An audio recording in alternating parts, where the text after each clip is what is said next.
Біз қалаймыз ба, қаламаймыз ба, әлеуметтік желінің ғаламтордың дамып тұрған кезеңі. Сондықтан бұл кезеңде осы әлеуметтік желіде әртүрлі курстарды, әртүрлі дәрістерді беріп жүрген азаматтар баршылық. Бірақ діни ақпаратты біз тек қана белгілі тексерілген дерек көздерден ғана алуымыз керек.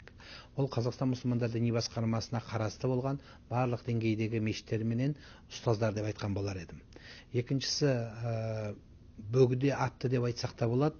Аты бар, заты жоқ, заты бар, аты жоқ.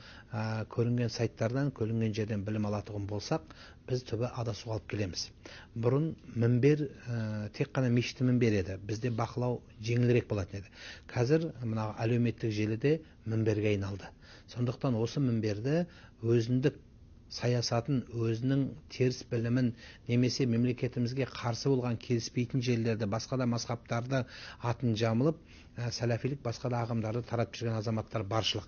Сондықтан осылардың ісін тоқтау болу үшін мен баршаларыңызды арнайы дерек көздерден немесе танитын ұстаздардан ғана дәріс алуға, білім алуға шақырамын.